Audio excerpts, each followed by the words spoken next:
Where do we want to start on the Panarin trade? Because before we get into the actual trade, fuck NHL insiders, dude. Are you You fucking guys kidding all me? suck at your You get job. It's you get crazy. out scooped by fucking Adam Schefter. Fuck right Adam off. Sandler Hand your just caught Adam credentials in. Sandler. We're Adam done Schefter here. just, dude, caught them all with the dick in his Drop. hand, or the dick in their hands. It's crazy. It's crazy. It's like the biggest trade of the off of the season, and all you guys got caught lacking. Like, dude, Schefter did this with the NBA too today. He's like, I'm just going to show these idiots what's up. I got more than just football sources, but Crazy. yeah, they all stink. Speaking of They all NBA, stink at their before we get in job. the Like, how many trade, times is it reported like, oh, there's 6 teams involved, and now they're like all reporting like, well, it was only going to be LA. It's like, well, according to like 2 days ago, that's not what anyone was saying. So either you no. guys are all full of shit, which is what I've said for months now, that I think all these insiders don't have any sources anymore, or at least credible ones. They all kind of just piggyback off each other, but no one did for this one. It just makes our league look like a joke, and it is. It is a joke. This whole this trade in a nutshell should show you how dumb this league is, and why they're the fourth. They're the fourth best league, and they always will be. Even with the NBA probably on the down spiral, everyone in that league just wants to throw around picks like they're caught and going out of style I and wanted to trading say players Chris just to Paul to the trade. Raptors, by the way. I found that funny. Like the Bulls are just I trading think you're people to waving trade them. people. Like this is like the NBA just does this. The NHL, it's like we're not going to make a trade unless we absolutely need to, but we really didn't need to, but we're going to pretend like we did. Because the reality is they could have waited till March. They could have. But they didn't. They didn't. They put a deadline on themselves. Like when did When they did Panarin get not need benched? Like to. 2 weeks ago. Wait, For no. When I wanted to say this, so when we recorded the podcast, that was the day that Panarin got set. So that's exactly a week from today. Yeah, you did not have to sit him that early. You could have waited. Yeah, he has the no movement clause, but you could have waited things out and see if you could have gotten more. And like, yeah, the roster freeze I think is like 2.5 weeks. So there is still a month till the trade deadline, but it's more like week and a half, maybe 2 weeks at most. I don't know the exact time frame, but it's less actual days because of the roster freeze. But they 100% could have waited this out. And I don't know if you were ever going to get the return you wanted to, anyways, just because Panarin has the leverage. But this just feels incredibly underwhelming, especially what was reported out there. And I don't believe the fact that Panarin only wanted to go LA. That just feels like James Dolan pointing a gun at everyone's head and be like, nope, that's all we could do. That's what it feels like. and they're not going to change anything. He loves the GM. Drury's his buddy. Like it's a He's giant puppet. boys club in New York. I really do feel bad Mm-hmm. for Rangers fans. Like if you're Oh, going I to be feel a boys horrible club, for a good friend Connor Boomer. I'm so oh sorry, yeah, Connor. 100%. Like Horrible. I told him to focus on the Cowboys, which is crazy because that should be normally the other way around. Um, Hey, the Mets rough got the time out shed there. in Robert now, and Soto and Lindor. You're good.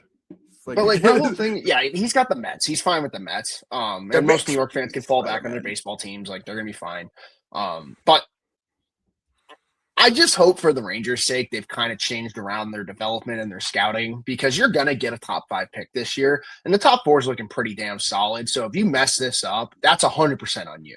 Like you might have Gavin McKenna fall into your lap. You might have Ivar Stenbark fall into your lap. You might have a Keaton Bearhall fall into your lap, and then you can trade Adam Fox like you always wanted to.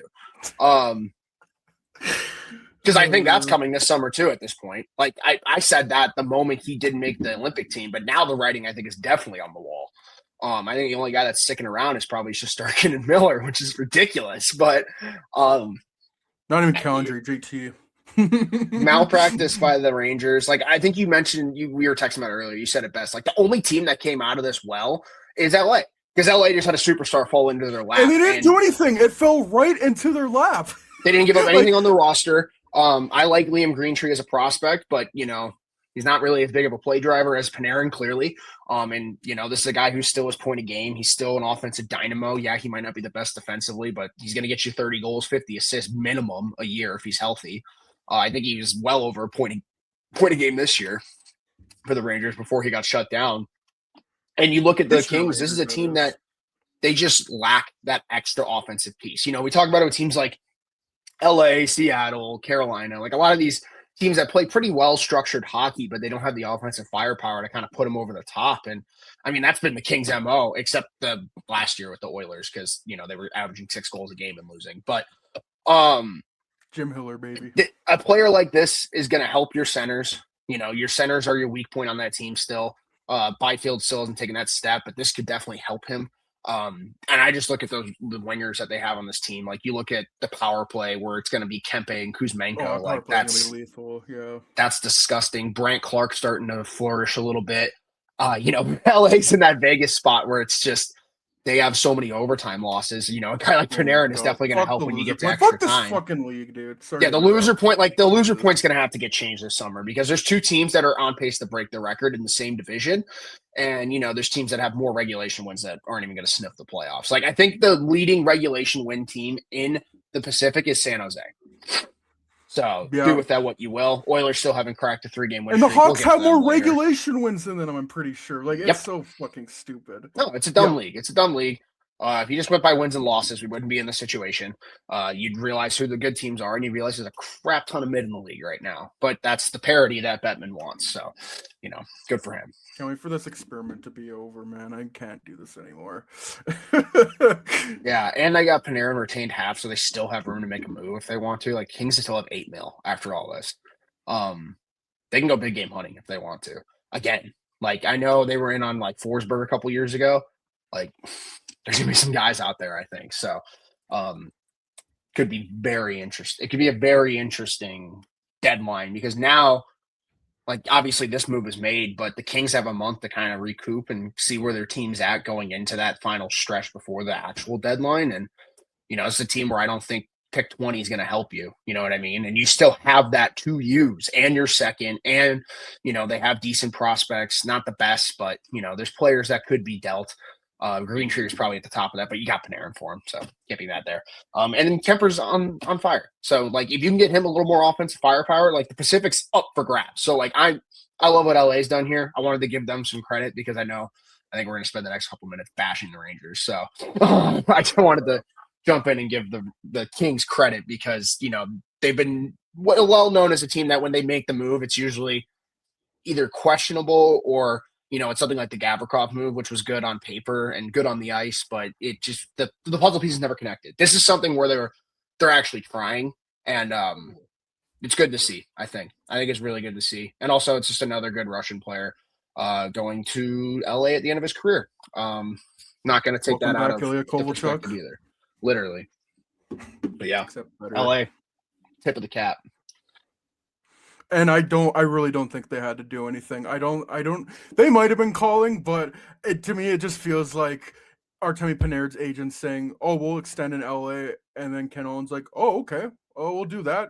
Oh, no one else wants to extend it." Like, just the only winner to me in this is LA. And I don't even know if I would put Panarin as a winner because the talk was that he could go somewhere and get 50 million over 4 years. And he could have, and I know the big thing for him is he wanted security. He didn't want to go to a team and then go back to free agency. And at the end of the day, he holds all the leverage. He can do what he wants. If that's what he wanted to do, then he goal accomplished. But I don't know. If I was Panarin, I would have gone to Tampa. Tampa's just so good and just seen where it had gone. If you can't re-sign in Tampa, whatever. I would have tested the market and got a lot of money. But I guess at this point of his career, where he's in his pushing his late 30s now, he just wants stability. But only 11 million 2 years. Yeah, there's just so much to this where I'm baffled. Like Ken Holland is sitting in the office, like looking at the Dodgers just making all the big moves, seeing the Lakers last year trade for Luka Doncic. He's like, why can't that be us? And then he gets a phone call like, here's Artemi Panarin, and you can just give us like a decent prospect and a draft pick. And the funny thing is, looking at the conditions of that draft pick, it's what was it, a third round pick that turns to a second if they advance to the second round, which to begin with, get cut by the Oilers. Like it's the worst trade ever, honestly. Like they somehow made that Patrick Kane trade and that Taylor Hall trade from years ago, where everyone was like, thinking, "What does that return?" Made it look worse, or made it look better. Mm-hmm. Sorry, they made their trades look better because at least they got a higher draft pick. And the Hawks, I think, have put pretty good use to their draft picks in the second round. I think that one got traded to help get Boisvert, so we take those. But or it might have been Vanacker. I don't know. Regardless, that's why you want a higher pick, so you have the capital to kind of make those moves. And You look at a lot of these rebuilding teams, they've gotten creative. San Jose's gotten creative. Anaheim's gotten creative. Chicago's getting creative somewhat. Their definition of creativity is a little different than those other teams. But I mean, let's put reality where it's at. They got a second for taking on Dickinson. They're probably going to get another second letting him go. So it's just good roster management. And I think the Rangers can take some notes from that. But at the same time, every other day they're giving someone an extension. So I don't really know what's going on there anymore. And you still have assets to sell. Like, God, I actually think Vincent Trocheck might get traded now, especially if Bill Guerin's delusional enough, because I know they still want a center. So I think they're in fire sale spoiler. mode. I think they're going to make a lot of trades. Yeah, spoiler for my trade prediction later, but yeah, I just think you got to sell for the Rangers. You got to get a lot of assets, and you got to restock that cupboard because let's be honest, outside of like Perot, that cupboard's looking pretty empty right now. Panarin, And EJ Emery's looking okay, but that's not someone who's going to move the needle. That's like a number 5 defenseman. On the bright side, you still have an elite goalie. Got Shesterkin locked up. I know he's banged up right now, but he's still the best, one of the best in the world. And if they don't ship him out this summer, you'll still have one of the better defensemen in the NHL, and Adam Fox and Vladislav Gavrikov. Like, there's pieces there, but you really need that top 4 pick this year. I think you need that Stenberg, McKenna, Lawrence, something like that. But knowing them, they'll probably take Belshets because he's big and he hits and he fits what the U.S. wants. Sorry, New York Rangers, fitting what they want. So don't feel good for Rangers fans at all right now. This has got to be tough, especially because they already did. Like, it's got to suck because you saw them do it semi-right the first time, and then there was just a couple hiccups along the way. You lose to a couple Florida teams in the conference final, and that's an end of an era all of a sudden. Like, I feels like yesterday Panarin signed that contract in New York and took less money because he was originally going to go to Florida or the Islanders, who offered more, and he wanted New York. He wanted the Big Apple, and sounds like a guy who wants what he wants, and I think we've known that for 7 years now. So anyone who's surprised by him, wanting one thing and, getting his way, you shouldn't be that shocked, personally.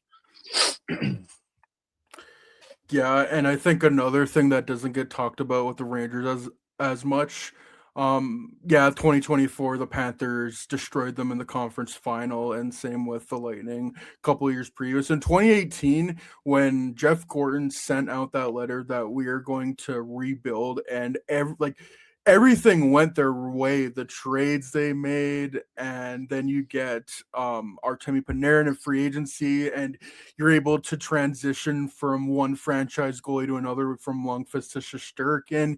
Adam Fox only wanted to play in New York, so you're able to get him. You get Alexis Lafreniere first overall. You think he's going to come in and immediately impact your lineup and help you win a Stanley Cup. But then in 2021, the shortened season, Tom Wilson destroyed the mindset of that franchise. They got rid of Jeff Gorton, who is incredible at building hockey teams, not just with the Rangers, but I remember before that in Boston, I think it was 2006. I think in the draft they got Marchand, Lucic. I think he made the trade for Tuukka Rask. Don't quote me on that, but in a short time, he was able to make all those moves. He did those moves with the Rangers, and then James Dolan, because of Tom Wilson, fired those guys that were running the Rangers, who could have been even better than what they did in 2022 and 2024.